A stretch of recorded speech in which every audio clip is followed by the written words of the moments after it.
নমস্কার, Assam prime network থেকে আমি ইন্দ্রাণী আপনাদের স্বাগত জানাচ্ছি। আন্তর্জাতিক মাতৃভাষা দিবস উদযাপনের সংস্কৃতির শহর খোয়াইতে রচিত ইতিহাস নক্ষত্র সমাবেশে রাজ্যে শতাধিক আমন্ত্রিত কবির কবিতা পাঠে মাতৃভাষা ও ভাষা শহীদদের প্রতি শ্রদ্ধাঞ্জলি জ্ঞাপন।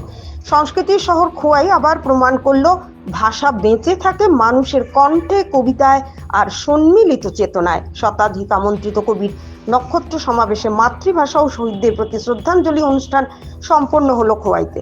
আন্তর্জাতিক মাতৃভাষা দিবস উপলক্ষে সংস্কৃতির শহর খোয়াই সাক্ষী থাকলো এক ব্যতিক্রমী সাহিত্য ইতিহাসের।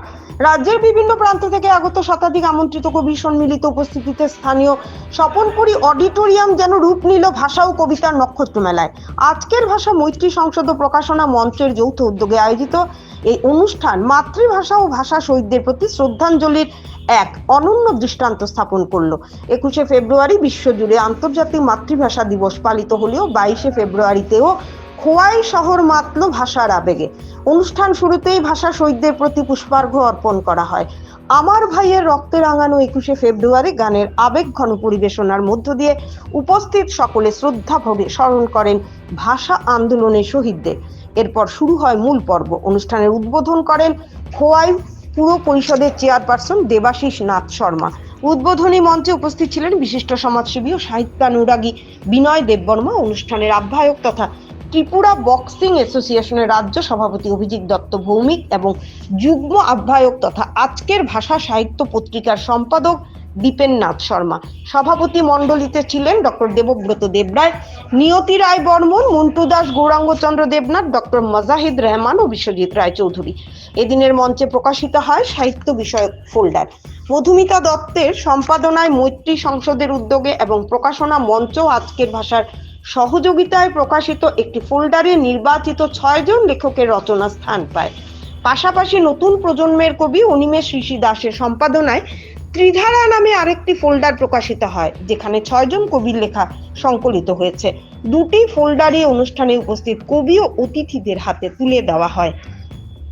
এদিকে প্রতিটি কবির কবিতা পাঠের পর প্রদান করা হয় ভাষা সম্মাননা ও স্মারক, যা অনুষ্ঠানের মর্যাদা আরো বৃদ্ধি করে। উদ্বোধনী আলোচনায় প্রধান অতিথি বিনয় দেববর্মা ভাষা বৈচিত্র্যের প্রসঙ্গ তুলে ধরে বলেন, উত্তর পূর্বাঞ্চলে 2 শতাধিক ভাষার অস্তিত্ব থাকলেও অনেক ভাষাই আজ বিলুপ্তির পথে।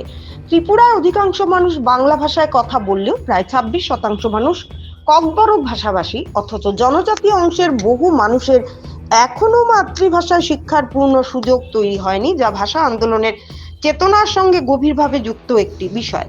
অপরদিকে আহ্বায়ক অভিজিৎ দত্ত ভৌমিক 1961 সালে বরাক উপত্যকার 11 জন ভাষা শহীদের আত্মত্যাগের প্রসঙ্গ তুলে ধরেন।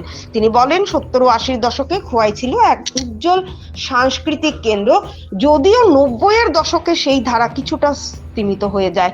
বর্তমানে পুনরায় খোয়াইয়ের সাংস্কৃতিক গৌরব ফিরিয়ে আনার যে প্রচেষ্টা চলছে, এই আয়োজন তারই উজ্জ্বল উদাহরণ।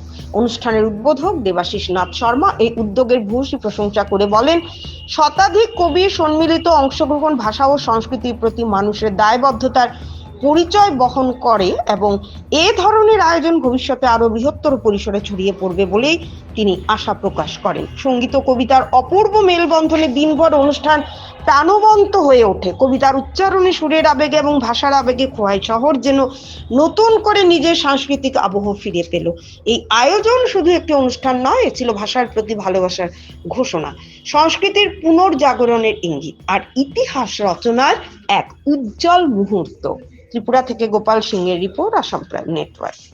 তার সঙ্গে আমরা জানি 1961-তে যে আমাদের আসামে বরাক উপত্যকায় বাংলা ভাষাকে বরাকের বাংলা ভাষা মানে সরকারি ভাষা হিসাবে দাবির জন্য 11 জনের শহীদ হয়েছিল।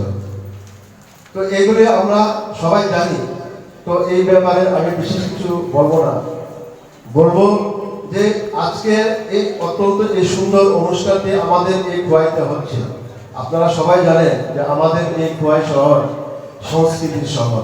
70-এর দশকে 80-র দশকে আমরাও যখন ছোট ছিলাম তখন আমরা দেখেছি আমাদের এই খোয়াইতে নাটক এবং বিভিন্ন ধরনের সাংস্কৃতিক অনুষ্ঠান, খেলাধুলা হতো, এখনো চলছে। তবে সেই হারানো যে আমাদের ঐতিহ্যটা, সেটা হয়তো 90-এর দশকের পরবর্তী সময় হয়তো কিছুটা স্তীমিত হয়ে গিয়েছিল, যেটাকে আবার সেই 70 এবং 80 দশকের মতো করার জন্য বর্তমানে যারা আছেন তারা নিজেদেরকে উৎসর্গ করেছে। মানুষ বাংলায় কথা বলেন এবং প্রায় 26% মানুষ ককবরকে কথা বলেন। এরপরেও চাকমা, রিয়াং, জবাতিয়া, আলাম, কুকি এবং কিছু কিছু উপভাষা রয়েছে এবং তাদের নির্দিষ্ট কোনো হরফ নেই বা এখন পর্যন্ত তার নিজের মাতৃভাষায় পড়াশোনা করার মতো শব্দের সুযোগ হয়নি। কিন্তু আজকে আমরা যে ভাষা দিবস পালন করছি তার উদ্দেশ্য হচ্ছে প্রত্যেকেই যেন আমরা আমাদের মাতৃভাষায় কথা বলতে পারি, আমাদের মাতৃভাষায় আমরা পড়াশোনা করতে পারি, আমাদের মাতৃভাষাকে আমরা সম্মান করতে পারি, সেটা বিদ্যালয়ের মাধ্যমে, শিক্ষার মাধ্যমে